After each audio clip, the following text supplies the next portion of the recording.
Hi అండి, నమస్తే. Welcome to read with Yashu. నిన్నటి భాగంలో శంకరుడు బంధుమిత్ర మునిగణ సహితంగా కైలాసం నుండి బయలుదేరాడు. ఇప్పుడు కంటిన్యూ చేద్దామండి.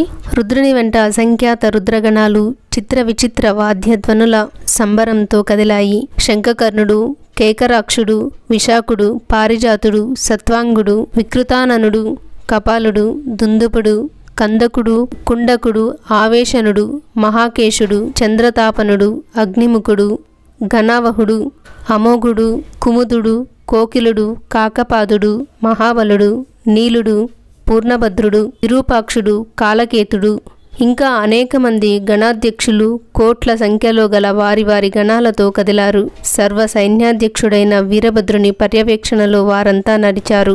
త్రిమూర్తులతో సహా సమస్తమైన దేవతల రూపాలను ధరించి ఉన్నారు. వారు సృష్టి అంతా వ్యాపించియున్న రుద్రగణాలన్నీ కదిలాయి. రుద్రుని సోదరి అయిన చండి మహోత్సాహంతో వచ్చింది. చాలా భయంకరంగా ఉంది ఆమె రూపం. సంధ్యాకాలంలో అరుణ ప్రభలతో రక్తం కక్కుతున్న ఆకాశంలా ఉంది ఆమె ముఖం.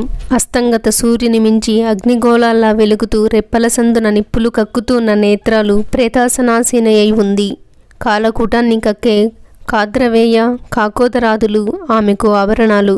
నెత్తిమీద కాంచన పూర్ణ కలశం. వికృతాననులు భయంకరాకారులు అయిన 11 కోట్ల రుద్రగణం ఆమె పరివారం. డమరు, బేరి, శంఖ, దుందుబి ధ్వనులకు దిక్కులు మార్మోగగా జగత్తులోని అమంగళాలను నశింపజేసి మహీమండలాన్ని మంగళమయం చేస్తూ కోలాహలంగా వచ్చింది. గణాల వెనుక ఇంద్రాది దిక్పాలకులు, దేవతలు, సిద్ధులు నడిచారు. వారి మధ్య లక్ష్మీ సహితుడై అలంకార శోభితుడై గరుడ వాహనారూఢుడై నారాయణుడు చుక్కల మధ్య చంద్రునిలా శోభించాడు.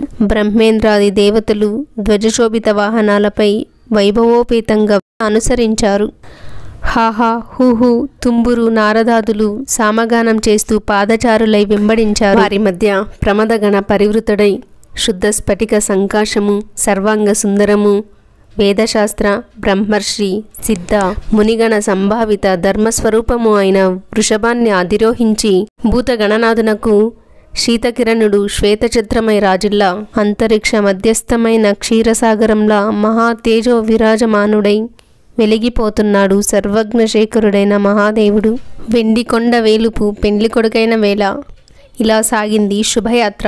శంకరుడు పెండ్లి కొడుకై సకల దేవతా సమూహంతో తన నగర శివార్లకు వచ్చాడని వర్తమానాన్ని విన్న హిమవంతుడు బ్రాహ్మణులతో తన కుమారులతో కలిసి తగిన సంచారాలతో ఎదురేగి స్వాగతం చెప్పాడు. శివుని సేనను వైభవాన్ని చూసి తన కుమార్తెకు మంచి వరుడు లభించాడని మురిసిపోయాడు. ధన్యుడయ్యానని తనను తానే అభినందించుకున్నాడు.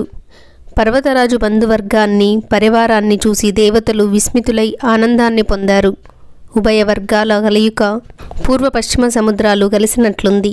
సహస్రదళ పద్మంలా శోభాయమానంగా ఉన్న సేనా మధ్యమందు వామ దక్షిణ పృష్ఠస్థితుల యందు మాధవ, విధి, మహేంద్రులు కనువిందు చేస్తుండగా కర్ణికా స్థానంలో నేత్రపర్వంగా ఉన్న చంద్రశేఖరుని చూసి ఆనందించి నమస్కరించి ఆపై తగ్గిన వారందరికీ కూడా నమస్కరించి స్వాగతం పలికాడు హిమవంతుడు. అతని వెంట వచ్చిన వారు కూడా పునః పునః అనేక నమస్కారాలను చేశారు. వారందరినీ తన గృహానికి సగర్వంగా తీసుకుని వెళ్ళాడు. మార్గమధ్యంలో శివ సందర్శనాపేక్షతో పురందరీమణులు సౌదోపరి భాగాలను అధివసించి తమ కన్నుల సాఫల్యానికి తామే సంతోషించారు. వాళ్ళ కుతూహలం వర్ణించరానిది. ఒకామె స్నానానికి వెళుతూ అభ్యంగన చూర్ణంతో అలాగే వచ్చింది. ఒకామె భర్తకు చామర సేవ చేస్తూ దానిని విడిచిపెట్టి వచ్చింది. చంటి పిల్లాడికి పాలు పూర్తి ఇవ్వకుండానే వచ్చింది ఒక బాలింత. భోజనానికి కూర్చున్న భర్తకు వడ్డన పూర్తి కాకుండానే వచ్చింది ఒక యువతి. వారందరూ పార్వతీ అదృష్టాన్ని పరిపరి విధాలుగా మెచ్చుకున్నారు. అందరూ శివుని పెండ్లి వారిపై పువ్వులను శేషలను చల్లారు.